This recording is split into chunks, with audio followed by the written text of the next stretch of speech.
Senhor esteja convosco. Ele está no meio de nós. Proclamação do Santo Evangelho de nosso Senhor Jesus Cristo, segundo São Mateus. Glória a vós, Senhor.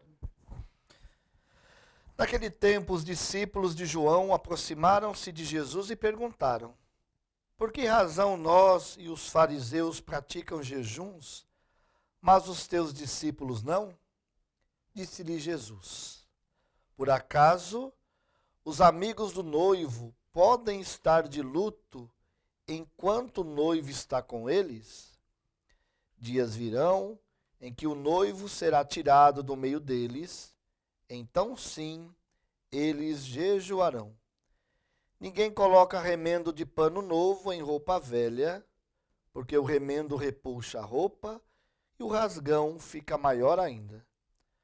Também não se coloca vinho novo em odres velhos, senão os odres se arrebentam, o vinho se derrama e os odres se perdem. Mas vinho novo se coloca em odres novos, e assim os dois se conservam. Palavra da salvação. Glória a vós, Senhor. Louvai o Senhor, porque Ele é bom. Louvai o Senhor, porque Ele é bom. Percebemos na leitura que hoje ouvimos do livro do Gênesis a dimensão bastante humana dos nossos patriarcas. Sabemos que a forma com que Rebeca e o seu filho Jacó usaram para roubar a primogenitura de Esaú, que era o filho mais velho, o primogênito, não foi uma coisa correta. Mas o interessante é que a palavra de Deus não esconde as limitações daqueles que lutaram, daqueles que fizeram muitas coisas boas pelo reino de Deus. Jacó vai depois ter o seu nome transformado em Israel, e ele vai dar toda a descendência das tribos de Israel. Mas nem por isso a Bíblia esconde os erros, os pecados, as falhas. Porque são seres humanos, com limitações, com pecados, com falhas. Mas mesmo assim Deus, na sua grandiosidade, no seu amor, continua derramando a sua graça. Então a gente percebe que a forma como encontraram não foi a mais correta. E com certeza não foi. Deus não concordou com isso. Deus não permitia esse tipo de coisa. Mas Deus sempre faz conosco essas coisas. Ele vai consertando muitas vezes os nossos erros, as nossas atitudes, porque Ele nos ama. E Ele não deixa de cumprir a sua vontade por causa daquilo que nós não fazemos de correto. Agora, claro, é preciso caminhar sempre na verdade. Caminhar sempre na palavra de Deus. Sempre nos ensinamentos. Se nós acompanharmos depois o desenrolar dessa novela, desse tempo, dessa realidade, Esaú brigou depois com seu irmão Jacó teve que fugir. Demorou muito tempo para eles fazerem as pazes, ele vivia se escondendo, porque o irmão não aceitou a forma com que roubaram dele o direito da bênção. Então toda essa situação poderia ter sido tomada uma decisão diferente, se tivesse tudo feito conforme a verdade. Mas o mais importante é perceber, Deus age mesmo nos intempéries da nossa vida, muitas vezes nas atitudes que tomamos, Deus sempre cuida de nós e Ele age com a sua graça, com o seu amor, com a sua bondade. Quando olhamos para o Evangelho, vemos a prática do jejum, a importância, a necessidade do jejum. Mas Jesus coloca um ponto muito importante. Enquanto o noivo está junto com os convidados, não se jejua. O que Jesus está querendo dizer? Muito simples, dizendo, enquanto Jesus estava com os discípulos, não havia necessidade do jejum. Não que o jejum não era importante, mas o jejum nos leva a perceber, está faltando algo em nós. Então, através do jejum, nós vamos buscar o que está nos faltando. Quando Jesus estava no meio deles, não faltava nada. Ele era a graça, ele era tudo o que precisavam. Os fariseus, os próprios discípulos de João, não perceberam isso em Jesus. Então, ainda estavam buscando, através da prática do jejum, a espera do Messias. Quando Jesus foi tirado do meio deles, aí sim, eles precisaram jejuar para vencer os erros, as dificuldades, e aí experimentar de novo a graça de Deus.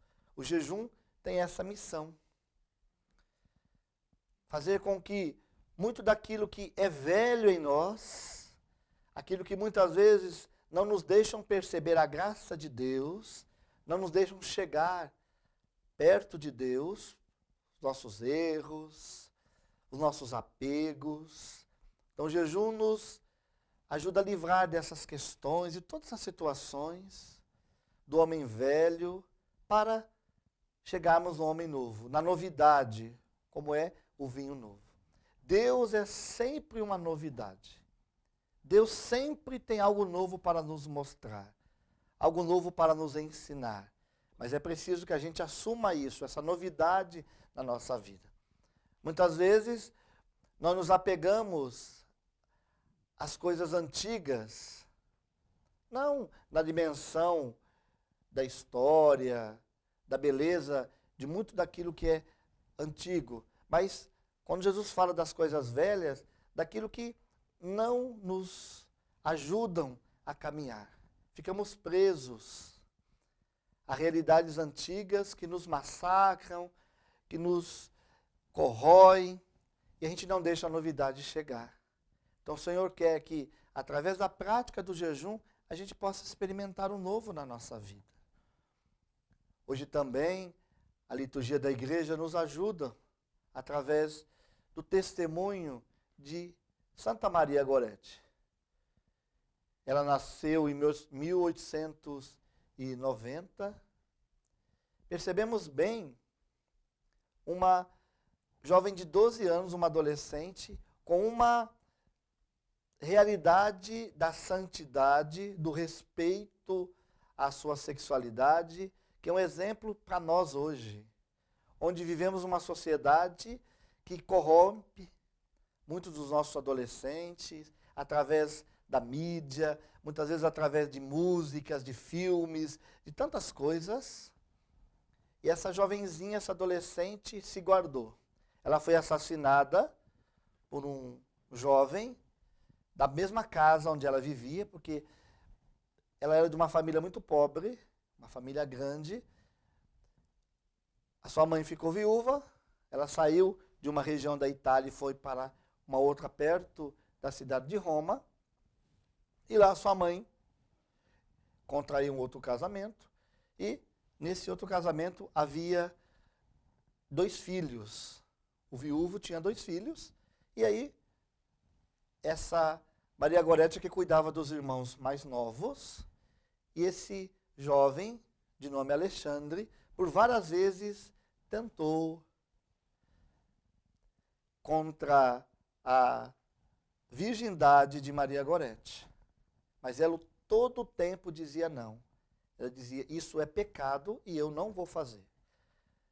A última vez que Alexandre tentou alguma coisa e ela disse não, ele a matou com 14 facadas.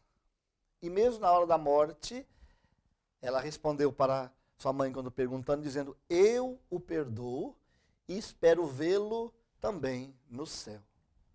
Então percebemos bem o testemunho dessa adolescente, que guardou a sua virgindade, que cuidou de ser um testemunho, que sirva para nós também, nesse mundo tão erotizado, que sirva de testemunho, de exemplo para cada um de nós, da importância de guardarmos os ensinamentos tão puros, tão importantes para cada irmão, para cada irmã.